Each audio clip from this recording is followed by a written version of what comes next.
Morning, everybody. I'm Steve Bates, the Chief Executive of the BIA, and welcome to this BIA Brexit webinar on the 4th of September 2020. I'm delighted to be joined today by Tim Windle, our new Strategic Policy Advisor, who's joined us over the summer. Morning, Tim. Morning, everybody. And I hope we'll be able to continue in the tradition that we've established with Michael and Laura, and you'll get to know Tim as we're going along. So, as we come back from our summer, where are we at with Brexit? That's really what we're hoping to do, give you the checklist of the things that we've been working on, take you through some of the highlights and some of the thinking as to where we, from the life science sector perspective, might need to be ready for in the coming few months. So why don't we dive into the slides, Tim? Sure. So just running through the agenda.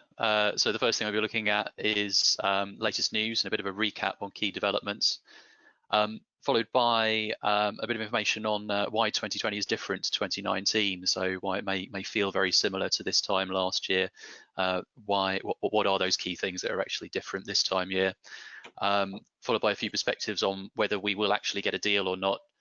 Then we'll be diving into some of the specific sector stuff on the readiness for end of transition, looking at things like medicine supply, customs, mutual recognition agreement, Northern Ireland Protocol, and the publication of the MHRA post-transition period information this week.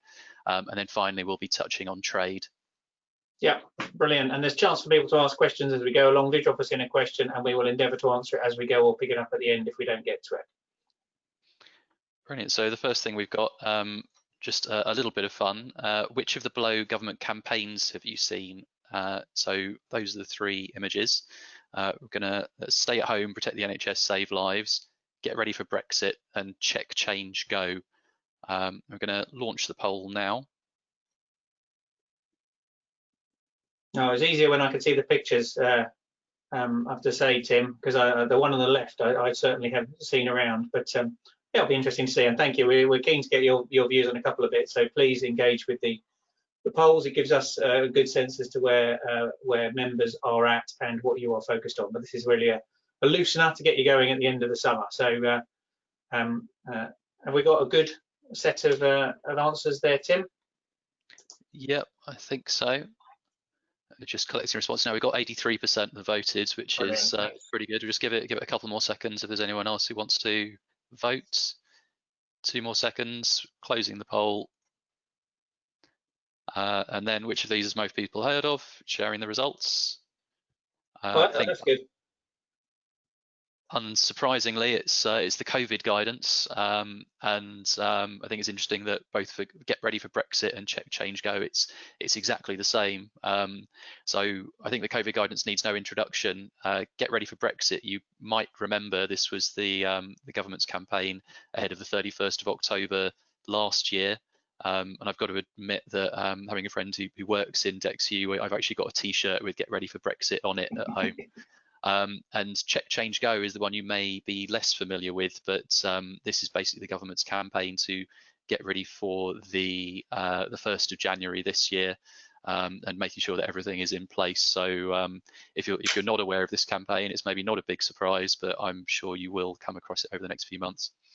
And I'm sure that you'll be looking for that T-shirt for your Christmas present. Let's keep going, because we're going to come back to check, change, go, aren't we? Absolutely. So, so latest news, and just a little cartoon there. My desire to be well informed is currently at odds with my desire to remain sane, which I think is how all of us feel at the moment. And back to a fairly popular feature. How much time is left? So there's 122 days between now and the 1st of January, and I haven't put the name of the animal there on Steve. I don't know if you wanted to try and guess what baby animal that is. Cute animal that would be a gestation period for a cute animal, which I know is a popular favourite. So I don't know. Is that a raccoon? Not a raccoon. It's a water-based animal, a water-based mammal. Otter. Otter. It's similar to an otter. Don't know. They build dams.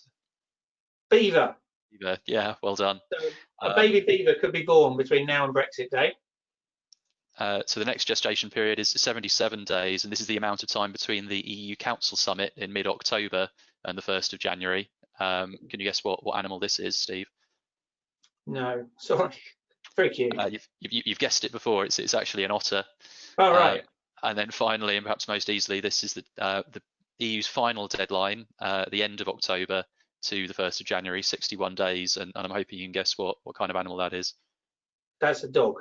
That's a dog, yeah, so a little puppy. So yeah, the animals are Type getting of, I'm cute as not they very get good at closer. dogs. What type of dog is it? I don't actually know. It just looked very attractive. So yeah, I'm sure someone on there will know exactly what kind of dog that is. But it So does sort of show that we're into the mammals. I imagine next time we're around, we might be into lower classes of species that take even shorter gestations, because the time is getting short, I think, is the core point here, isn't it? we are running out of mammals to do this with. So yeah, we'll see what happens next month. So moving on to our second poll, this is actually a poll we've run before, and so we've got the results from 6 months ago. We quite like to compare the two. But do you think that UK and EU will agree a free trade agreement before the 31st of December 2020? Oh, sorry. So just launching that poll now. So yeah, the Yeah, we're question, trying do to you think? Go yeah, ahead, Steve. I think we're trying to get a time sequence as to whether we think the sector is getting more confident that there's going to be a deal, or less confident there's going to be a deal. So that's really why we're doing it. So thank you. We have asked you this before. We don't get to vote, but it's useful to see where the community is at, and I hope you find it useful as well. Are you in the same place as your peers? I think we've got a good percentage there, Tim. So why don't we have a look at what the result is? 78% are not confident, and 22% still think we'll get a deal. This is perhaps not as bad as it could be, but if we look at the result from 6 months ago, 66% think we'll get a deal and 34% think we won't. So an extra 12% of people are now skeptical about us managing to get a deal. Would be interesting to see how that changes potentially over the course of this presentation, if not over the next month or so. So launching straight in, so latest news. The first is no progress in August. So this is the front page of the Daily Express. There was a negotiating round between the 18th and the 21st of August, where there was basically no progress. It was interesting. I actually struggled to find a newspaper headline to emphasise this, and it feels like the lack of progress is such an old story and not new news that the newspapers aren't reporting on it on the front page in the way they might have a year ago. Secondly, the resignation of the EU Trade Commissioner. So this is Phil Hogan, and on a break in Northern Ireland, he attended an 80-person golfing dinner, which broke COVID rules and led to a lot of other political resignations and other apologies in Ireland. There was some excitement that his resignation might actually help Britain, but the EU is unified in its position. So the temporary replacement is the Vice President of the European Commission, a man called Maroš Šefčovič, if I'm pronouncing that correctly. And he also chairs the EU-UK Joint Committee, which sort of sits a little bit above the trade negotiators of David Frost and Michel Barnier. And the new EU Trade Commissioner should be appointed hopefully within the next month, and will be Irish again. The other big thing that's happened this week, the MHRA has published its post-transition guidance, and we'll be talking a little bit more about that later. And finally, Michel Barnier has travelled to London this week for further discussions with David Frost and the UK government, and he is now warning that the no deal is looking increasingly likely. Yeah, I think you're right, Tim. I think that in a sense that we might have seen a summer where there was lots of work and lots of progress, and we'd be coming back and it would all be on track. But it feels like as we come back in September, we're running up against October with very little progress and very little new music of progress, and that's interesting to see reflected by the mood of participants. So thanks. So moving on, yeah, I think you're right. I think the Europe in particular was hopeful that the UK would reflect over the summer and come back and really knuckle down and compromise, but that obviously hasn't happened yet. But I think what we have started to see over the summer is a bit of this blame game starting and starting to lay the groundwork for what happens if there is no deal. I don't know if you've got any thoughts on that, Steve. I'd be unsurprised to see more of it, but I think we've got more to get on to, so let's keep going. So this is just explaining a little bit of what's actually causing the delay. So the EU is suggesting that it won't discuss some of the easier things until some of the more fundamental difficult things have been discussed. The UK is really keen to get some momentum up on some of those easy things and is frustrated that the EU won't discuss the easier things ahead of the more difficult ones. So the one most difficult thing that's holding everything up is state aid and level playing field, followed by fishing. And the thing that actually there's probably a lot of agreement on, but the EU isn't discussing yet, and most interesting to our sector, is a medicines mutual recognition agreement. So this is why this perhaps hasn't happened yet. Yeah, no, thank you, Tim. I think it's really important. We've seen the various rounds go back and round again and again, and they've done 2 or 3, haven't they, where they're still talking about state aid and fishing. And we know that there's a proposal on the table from the UK for a medicines MRA, which we think is very sensible. We've pushed, industry in Europe has pushed. But I think, and I think your visuals here are right. We know that our medicines MRA lorry is stuck in a long queue behind other things, and the way that they're playing it is they're not going to take anything out of the queue until they've got through the difficult ones at the top, and that seems to be the logjam at the moment. Maybe if I can reflect on the next slide, Tim, if you can move it on a little bit here. We might see state aid as a blocker to our sector, but I think it's worth exploring actually what's going on here. I mean, I take this piece from James Forsyth, his picture in the bottom right-hand corner, who's the political editor for The Spectator, writing in the Times today. A very Boris loyalist perspective. Obviously, Boris used to be the editor of The Spectator. And James writes today that the Johnson government is really sticking on state aid because it wants to use the power of the state to mould and develop what it sees as the industries of the future. And obviously, that's a discussion that those of us in biotech or synthetic biology or others are deeply into and have a real understanding of. And there's obviously figures quoting within Downing Street who can guess what this is. One figure with intimate knowledge of negotiations, how they link with domestic policy, tells me state aid is critical if you're going to try and shape markets in technology. And Forsyth says unless the EU moves further on state aid, Boris won't do a deal. And I think what's interesting here is although we see state aid as a blocker, some of you may take the strategic narrative that actually if we're going to develop small companies, help them grow to size and scale, and there is deep thinking in this within the Johnson administration, that we need to think through the Brexit positioning that we're used to in terms of the break and the transition with a longer term play around how this might play out. So I just think it's useful to link the two, and this is insightful. So leading on neatly from that, do we feel there actually will be a deal? What do you think, Steve? Well, I mean, still there for the UK government, can't it? They can go 2 ways. They can compromise or embrace no deal. And we've seen, Boris has the potential to write 2 articles the day before to make up a decision, and I'm not sure even he knows what he's doing yet. I don't think I know. There's other ways that things could break as well, I think, Tim. Yep. So I think very much here there's considering what will government decide to do. Obviously, there are some Brexit hardliners in the party who would rather embrace no deal than see us potentially tied to Europe in future. Whereas I think any kind of deal would be better than no deal. So is government going to embrace the hardliners in the party and appease them, or are they going to do what's in the best interests of the country? And it's not really clear which way they're going to go yet. I mean, of course, the argument that the guys at the bottom, the Jacob Rees-Moggs have often articulated, or Steve Baker have articulated, is actually all you need to do is stick to your guns, and the EU will fold, and therefore this will all happen in the last minute. And I suppose that strategy will be tested when the last knockings happen, and I think that then takes us into sort of what's the timetable for the next period.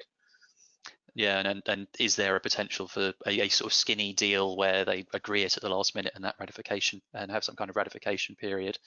So put this table together to try and sort of illustrate what the key milestones are. So at the top there, going down, you'll see we've got the EU-UK Joint Committee. This is the meeting between Michael Gove and Maroš Šefčovič, which sort of sits above some of the trade negotiations between David Frost and Michel Barnier, and may be able to unpick particular issues around the Northern Ireland Protocol.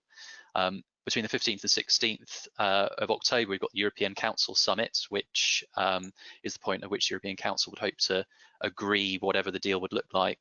But the final deadline set for any deal by the EU is the end of October, 31st of October, and this is because time is needed for ratification. So you can see in the grey there where we are now, there's another negotiating round starting next week on the 7th of September, a further negotiating round scheduled for the end of September, and then there may need to be further emergency negotiation rounds ahead of that earlier deadline of the European Council summit. Ideally, what this would look like is we would get a draft agreement by the end of September. It would be get political endorsement at the European Council summit in October. Then there needs to be a little bit of time for translations and legal checks of everything before the EU Council signs. And then it would need to go to the EU Parliament and most likely to national parliaments or regional assemblies for their consent. And then we would get an FTA. Obviously, we're running out of time to do that, and there isn't any agreement in place already. So what's more likely to happen is there'll be some, if this is going well, there'll be some kind of incomplete agreement, and then a longer sort of ratification period, which might be an extension of the transition period in all but name. If we start to miss those deadlines, so we miss the European Council summit, there could still be time ahead of that final deadline for further emergency negotiations. Then you'd need some kind of special or extraordinary council meeting to agree all of this. Then EU Council signatures and Parliament consent. But as this time runs out, there's less and less time for national parliaments or regional assemblies to agree that deal. What we may end up with the final deadline is no agreement and no deal, or perhaps there will be some kind of fudge again with a skinny deal. But that's, I think, it's looking less likely, and we can't really be certain either way. We're going to talk a little bit about sort of some of those different ratification procedures and why, again, why it's different and more difficult this time than it was this time last year. Thank you. I think you've set that out very well, Tim. Keep going. So why is 2020 different to 2019? So last year we had the withdrawal agreement. It was the oven-ready deal, you might remember, and it only focused on 3 issues. So the money still owed to the EU, citizens' rights, and the Irish backstop, which was the key issue. All of these issues and signing the withdrawal agreement was part of Article 50 and were all the responsibility of the EU on its own. So this actually needed a much more sort of slimmed down ratification period process, whereas the FTA that they're trying to negotiate now is a lot more complicated, covering things like fishing, customs and borders, security issues, data sharing for research, and all these other things that were in the original ambition for the deal. And the deal ultimately needs ratification. So the ratification of the Ukraine EU deal took 3 years. Ratification for the Japan EU deal took 5 years, and the Canada deal was signed 4 years ago, but still hasn't been completely ratified. So obviously, with 3 months left to completely ratify this deal, there's almost no way that can happen with a fully ambitious deal. So some kind of compromise is going to have to be found. So this is just a little bit where we were talking about the different ways that ratification has to work. So the EU Council and the EU Parliament have to sign off any deal. With the withdrawal agreement, this was the simplest route. So the EU Council used qualified majority voting, which was 55% of states representing 65% of the EU population voted for the deal. If the deal goes beyond trade, so it would include things potentially like security, then it will need unanimous agreement of the EU Council. And so each EU state will have a veto if there's one part of it that they don't like, which could throw a spanner in the works. As I mentioned, the EU Parliament is going to have to vote on this either way. Whether EU states vote on it or not varies. So this will include national parliaments and assemblies voting on it. So if the deal covers areas for which the EU has no competence, so health is one of those, for example, then states will automatically vote on it. And then you have areas of shared competence, which the EU shares with nation states. And one of the key issues there is fishing. And where there are those issues of shared competence, states can effectively demand a right to ratify or vote on the deal. So given fishing is a hugely contentious part of this, I think there's a high chance that national parliaments will vote on it, and there's no guarantee that they will actually pass it. So we're running out of time to get all of these votes in and to get any deal agreed before the 1st of January. And so with that in mind, getting the deal done may depend on other EU states not taking back control from Brussels and demanding that they have a vote on this. We've seen examples in the past. So with the Japan deal, there was a bit of shared competence, and EU states agreed to allow the EU Commission and the EU Parliament to vote on it on their own. And I think the UK is hoping for this kind of arrangement for this deal.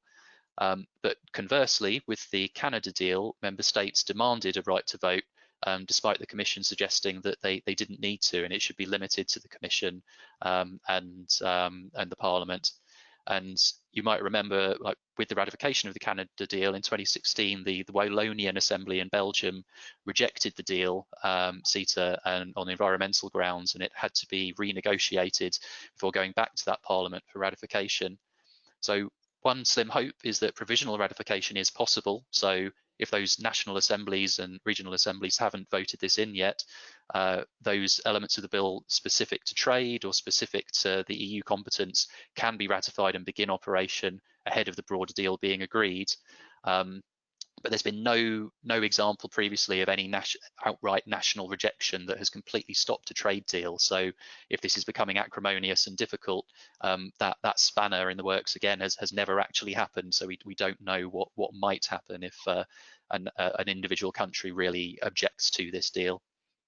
Thanks, Tim. I mean, basically what you're saying is, even on the road to success, it's pretty complicated, and it could get even more complicated depending on what a deal is. And if there's not a deal and we're on the road to ruin, then there are perhaps some shenanigans that could happen even later on, and we'll never give up on issues for our sector. But I think that gives the complexity of the next period of time.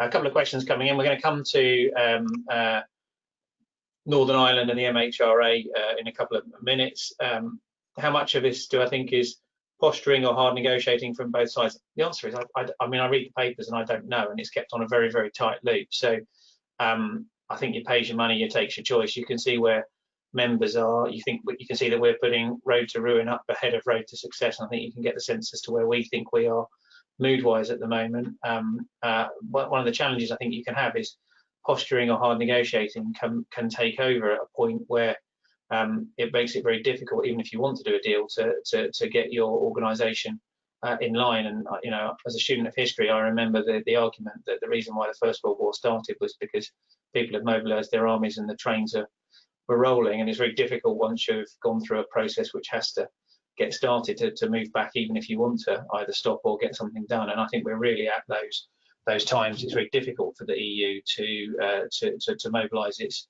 organisation on the timeframes that we've got now left. So it's really make your mind up time, and we'll see whether it's posturing or whether it's or whether we really are heading for a very big break at the end of transition. I think by October.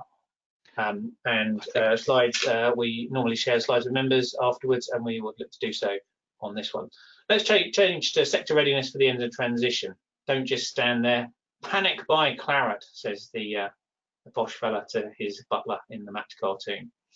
So I'll take this one if I can, Tim. So do put all the points up. So many of you are involved in the medicine supply process, which we've made sure we've transmitted. And I think Steve Oldfield, the lead official in the Department of Health, has written to everybody. Letter came out in August. I hope everybody's seen it. I hope everybody's engaged with it. It is the core planning tool that the Department of Health are using for those who've got medicine supply into the market. Please engage with it. Please read it. Please make sure that you're aware of the ask. I mean, it's pretty similar to what we've done for those of you who followed this in previous years, but there are some slight differences. And simple terms, the alternative freight routes promised are going to happen, but they're not yet bookable. So I think we can have some confidence that will happen, but we don't yet know how to operationalise it.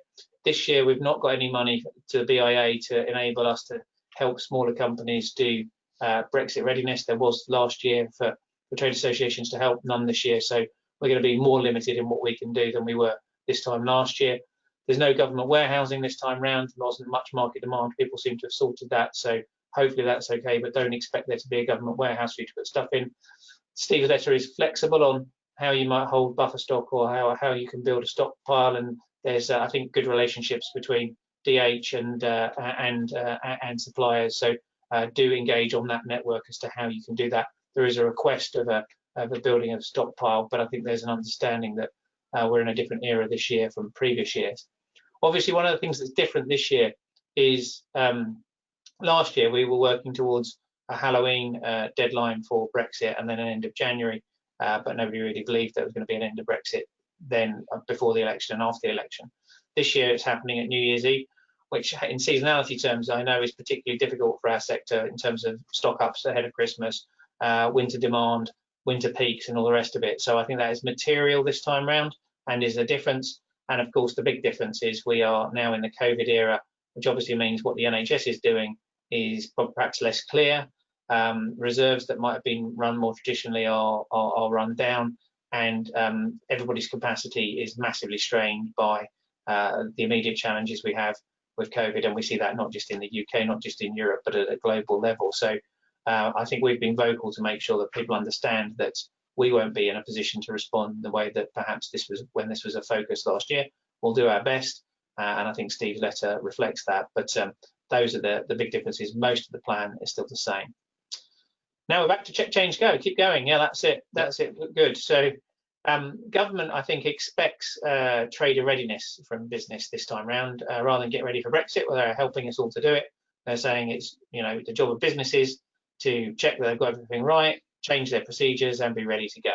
And we have got some webinars from HMRC, and people have been engaged in this down the months, I know, to make sure that they have the procedures that they need to be able to operate their businesses during this. And largely paperwork and bureaucracy. Get your GB EORI number, work out your customs intermediary. There's duty deferment accounts, commodity codes, customs value, VAT on imported goods, how that works. I don't intend to go into that in detail. We have got more detail on this and links to the various bits of government website. I know it's a difficult change for many people, but that's the expectation. I suppose my change here, and if we go to the next slide, is that this is predicated on partners that we would have in logistics. We would expect something from DHL to appear the next day, and we would work with our partners in terms of what we need to do in terms of moving stuff across borders. The logistics industry is quite worried that the systems that they're being asked to operate, the stuff that happens in a sense once it's outside of our remit as businesses, they're very worried about bits of the new border system, border readiness being ready, and they've gone very public in the last couple of days, writing to Michael Gove, writing to the Chancellor. They're particularly worried, it seems, around a thing called the smart freight system, which essentially enables lorries to get all their paperwork done, be held in pens off Dover, so they can sort of get the green light to go straight through Dover when they come through. And with that not being ready to test, I think we can see that they are facing significant challenge. And in a sense, if that's what fouls things up, that's when stockpiles or buffers need to become really, really important. And the lack of confidence in the preparedness from the logistics industry is worrying me. We're watching it very closely, and of course, I suppose at the back of this is in the work that we did last year, is the work from the DH about alternative routes and secure supply routes away from the short straits, which is outlined in the Steve Oldfield letter. So I'm quite worried about this stuff. I'm not planning to go into great detail on it today. Most of this has been out for a while, but it is quite difficult to operate, and I think we should be aware that the logistics industry are operating at risk here and are not happy. And we've got a question on, given that we saw dwindling cool storage and run up to the previous no deal deadlines, how scarce will they be, given storage space may be very well be needed for COVID vaccines? So I know you mentioned in the previous slide, no warehousing, and the government have said that actually uptake of the warehousing they made available ahead of the last no deal wasn't particularly good, so they don't see a need for it this time. But you'll remember them boasting about having the most fridge space of anywhere in Europe, and the government being having the biggest supplier of fridge space. I don't know if you have any reflections on that point, Steve. I mean, I think the Department of Health and the NHS are running their preparedness for winter, their preparedness for COVID, and their preparedness for Brexit planning together. It's their decision to operate the run up to Brexit this time around in the way that they have. So I'm sharing what they've done. I think that I need to hear from members if you think warehousing is going to be a significant issue. I put to you what they've put. They've based this, I think, on analysis of what happened last year and an expectation of of this year, and I'm not sure that I fully understand the supply chains yet of vaccine candidates and what pressure they put on what parts of cold chain supply. So if you've got questions or concerns, happy to raise them, but I don't have a detailed analysis, and as you can imagine, we've been doing COVID and other bits as well as Brexit planning this time around. But thanks for the question. So moving on, so we've got our next poll. So how ready is your business for the introduction of a customs border between the UK and the EU? So I'll just launch that now. So we've got 5 options: completely ready, somewhat ready, not ready, I haven't thought about it yet, and yeah, then this doesn't apply to me if you're not going to engage with the customs border at all.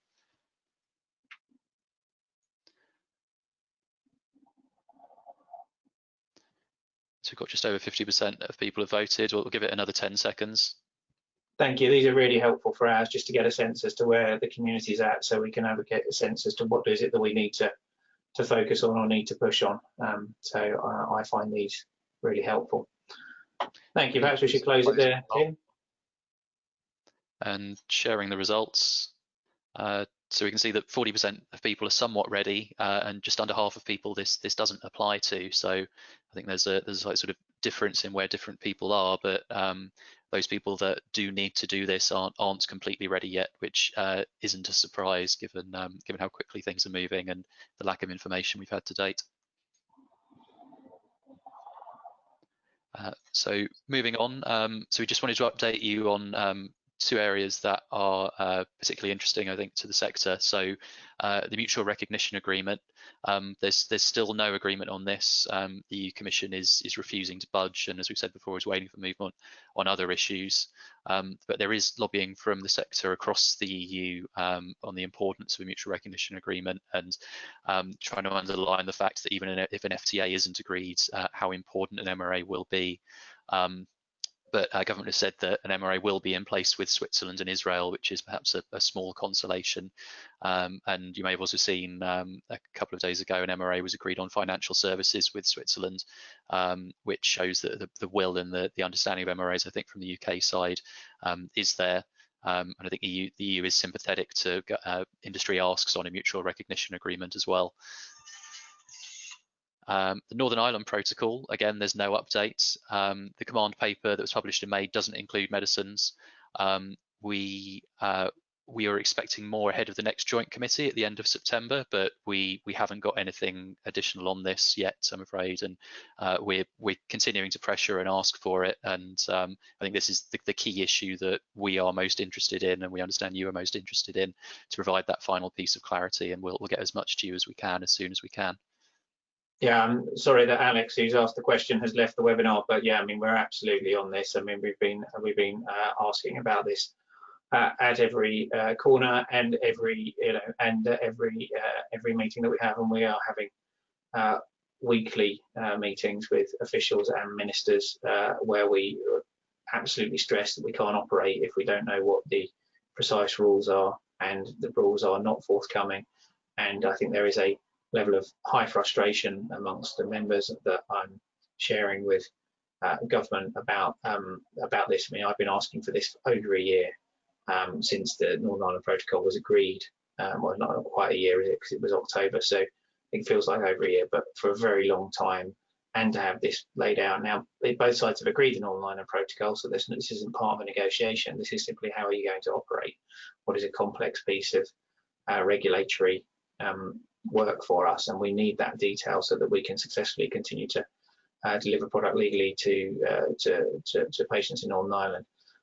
My estimation now is the best that anyone will be able to do is to move this as an issue to the right, and I would imagine that the only solution that's possible is to move it further out, but we're not seeing that yet, and I don't have any confidence in that, and I can't give you assurance that's what's going to happen, but I can assure you that we're raising it every day. And it's a #1 worry. And on the mutual recognition agreement, again, it's doable, but there's you know, and the UK is showing that it can do MRAs, but the EU, by the process by which it's operating, is deciding not to do it that way. So could it be done? Yes, it could. Are we asking for it to be done? Yes, we are. Is it stuck in the the grind of everything else, yes, it is. I think it's there. A couple of questions, responding to a couple of questions on the border from Helen. Government announced the introduction of border checks over 6 months to the middle of next year. Do you expect the delays to the introduction of those checks won't benefit our sector, as there will be general delays at the border and will effectively be stuck in the queue? Sort of, Helen, yes is the answer to that. The specific levels of derogation that were shown in some of the time frames, I think could be useful for certain businesses. But I think the big worry is if the logistics doesn't work and you end up with lorries going unable to operate through the process, that the logistics industry don't have the lorry parks built in time, that they're then not operating systems that can then speedily put them through Dover. In a sense, the derogation on paying your VAT at certain dates still doesn't get your goods through. And if you get stuck on one side of the border, then the lorries can't come back the other way. So if Dover's stuck, then Calais ends up getting stuck. And I think our mitigation on this as a sector for medicine supply is to use the alternative routes which are laid out and we worked on so hard, which is essentially rerouting away from the short straits and using and having the ability to book government organised capability, which is booked on those alternative routes as a priority product to ensure continuation of supply is essentially what we've worked on as a sector. So I think that's our major mitigation, and it's laid out in the Steve Oldfield letter.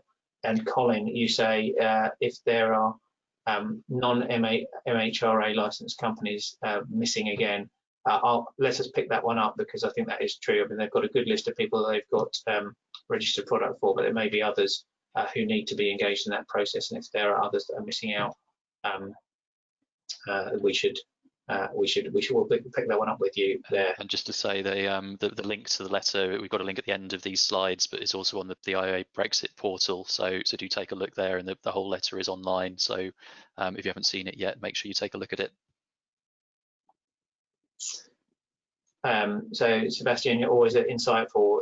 You've heard that EMVS intends to create Northern Ireland as a country in the Falsified Medicines Directive system. You're ahead of me on that point, so I don't know is the answer, but you could see that might be a technical step which would provide a solution. I think it would probably need agreement on the top of it, but it sounds as if there's some technical work which may be sensible going on in the background I'm not aware of, but thank you for pointing that one out.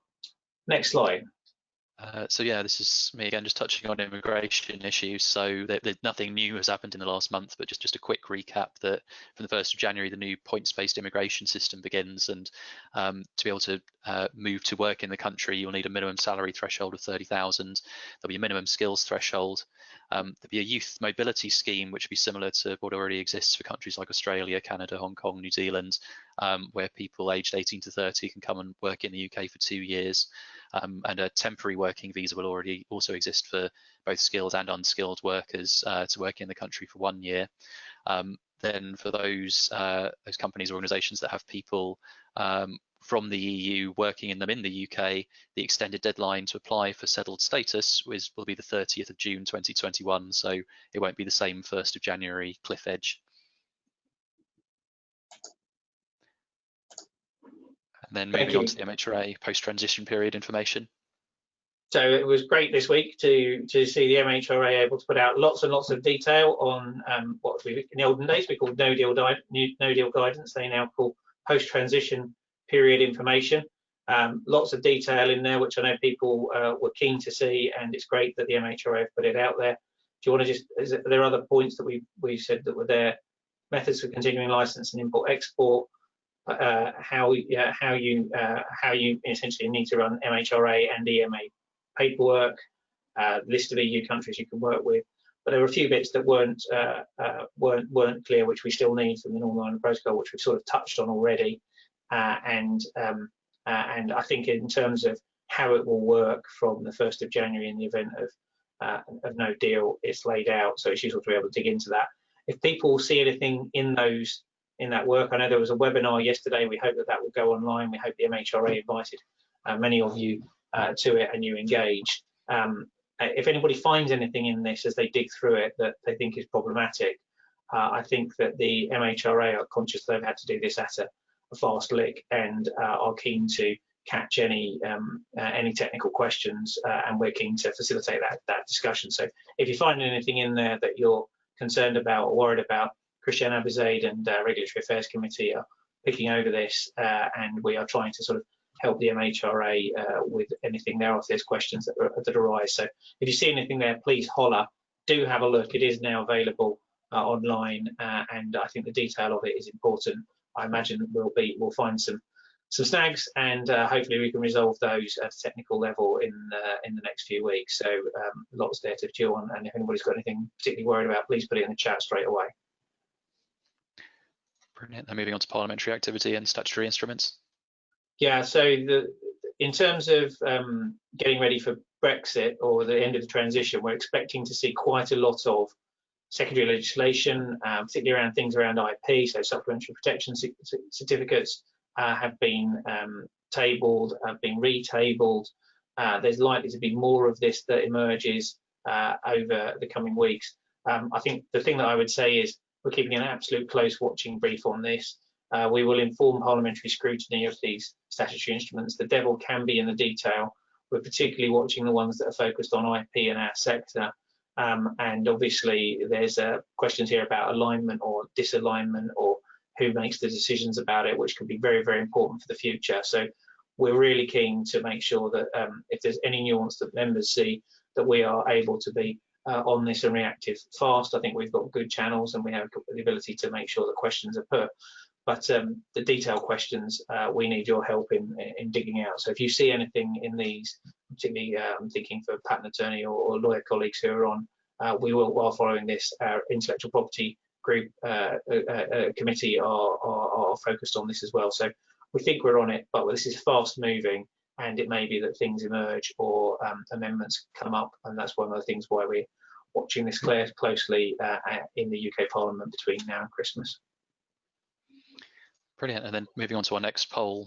So does the standstill guidance, this is the MHRA preparation for the end of transition information, give you the information you need to prepare for the end of the transition period? And we'll just launch this poll. So this is basically the MHRA. We're thinking here largely, Tim, about the MHRA stuff. Yes, this is the MHRA guidance. And we've also got a question from Sebastian. I'll just answer quickly while people are answering the poll.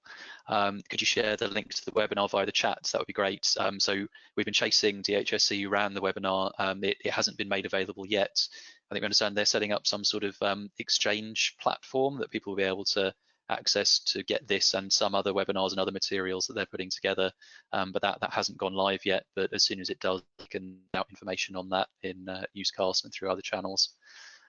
So I think we've had a good response to the poll, so I'll just close it now unless anyone else wants to come in and vote quickly. We're closing the poll and sharing the results. And there again, we can see, I think the majority of people, it is somewhat helpful. I don't think it provides the complete picture, particularly because it doesn't apply to Northern Ireland. And for about a quarter of people, it's not relevant to them. Okay, so we'll keep going, and if there are things that you want, I think the MHRA are keen to make sure to help business as best they can with what is a big change. So we're keen to sort of inform that dialogue if it's useful to do so. Thank you.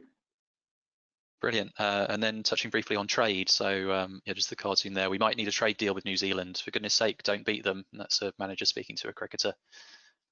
It's unlikely to be a cricket team that I've seen, apart from the women, who are obviously much better than the men. Well, that was the World Cup final, but yeah, that was a lifetime ago.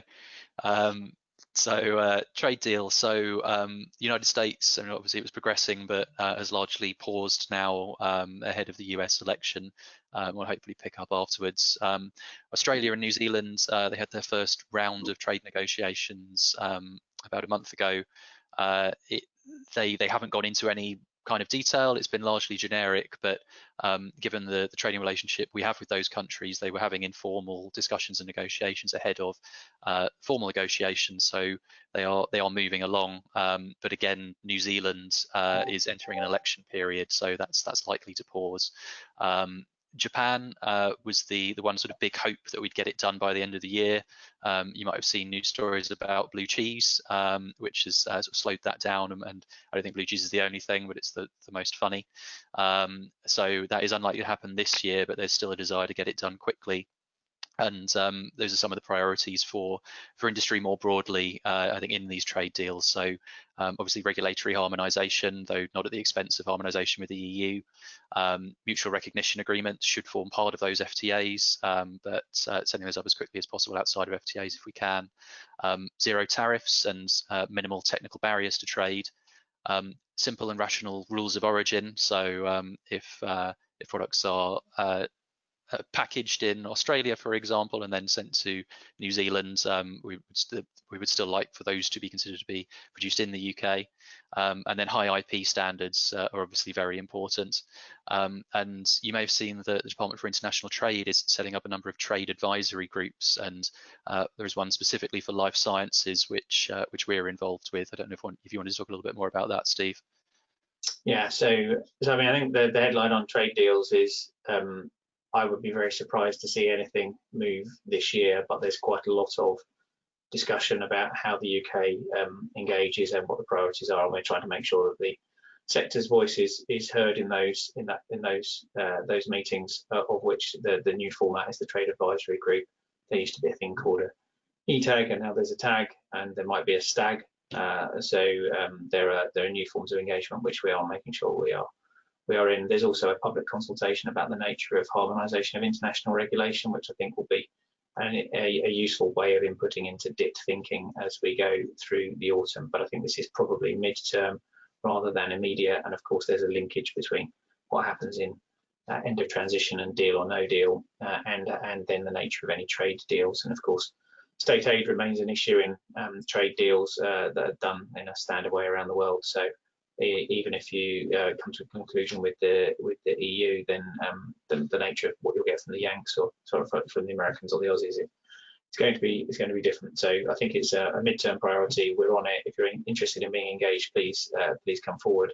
But we're trying to make sure that the key things, which I think is largely IP standards for our sector, but all the others are on our bailiwick. Brilliant. And then the final poll, what would be your priority for a future webinar? So I will I'll just launch this poll just to give us an idea of what we should focus on in the future. So would you like an update on the negotiations and overview? So that's focusing on the EU negotiations. I focus on MHRA guidance and regulation, borders and customs, people in immigration, or trade.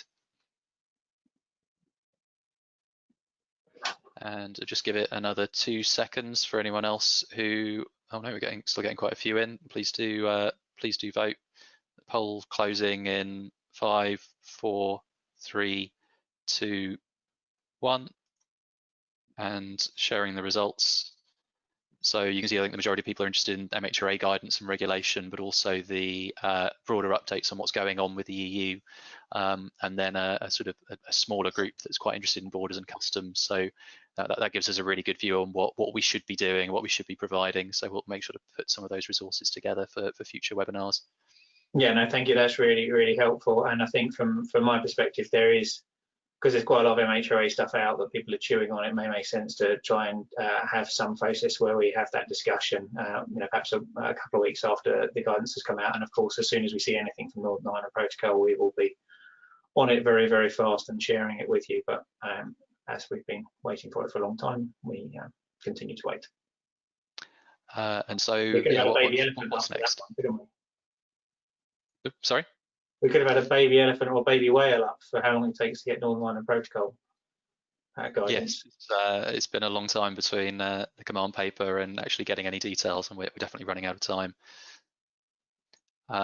So these are sort of links to some of the resources, and just to make clear, if you go to BIA-Brexit.org, the BIA Brexit portal, at the top of the front page, all of these links with some additional links are available, but everything for which there is a link to more information, to anything we've discussed in this presentation, will be on that page. As we mentioned, the webinars, one on customs last week and one on the MHRA guidance this week, have not been made available yet, but we will update that page and send out information on those webinars through newscasts and other channels as soon as they are made available. So do look out for those. And we've got a number of BIA events coming up. So the next Brexit briefing webinar will be in 3 weeks' time on the 24th of September. And the the big thing, given a lot of people have suggested they're interested in regulation and the MHRA, is just to talk briefly about our BIA-MHRA Regulatory Innovation Conference in a couple of weeks' time, and to highlight some of the key speakers we've got there, including Lord Bethell, the Minister, and Emma Dufour, who's one of the regulatory experts and the regulator expert who came and spoke at our last webinar back in July. So I think that this is it's a great conference. It's great to be in partnership with the MHRA. I think you'll get a good sense as to where they are thinking and where they are going for next year. And I think also crucially, it's a really good opportunity to come along for members and people in the sector to ask questions, both of the leadership of the MHRA and the Minister. So we're delighted to have put this on, and I think it will be. It's really insightful for the Minister to hear from you. So I do encourage you to come along. It's a really interesting program. It's accessible from wherever you are in the country now or globally, because we're all online, as we all are for everything else. A really interesting set of things, and I think it will give you, if you're interested in the future of regulation, both the chance to look at the near-term challenge, but also where evolving thinking is happening at a government level. Brilliant, thank you. And we've got an additional question from Helen Walsh. So thank you. We've got our Parliament Day coming up next week, and I know a number of you are having meetings with parliamentarians and other stakeholders. So the question is just, is there anything we should raise next Wednesday with MPs around the statutory instruments specifically? And I don't know if you've got. Let's take that offline, Helen, and Tim and I will come back to you on that before next week with Peter. Brilliant. Anything else? No, unless there are any final questions, thank you all so much for your time. And like we said, the next BIA Brexit webinar will be in 3 weeks' time on a Thursday instead of a Friday. So we look forward to seeing you all there. Thanks for your engagement. Great to see everybody. Thanks. Brilliant. Thank you. Bye. Bye.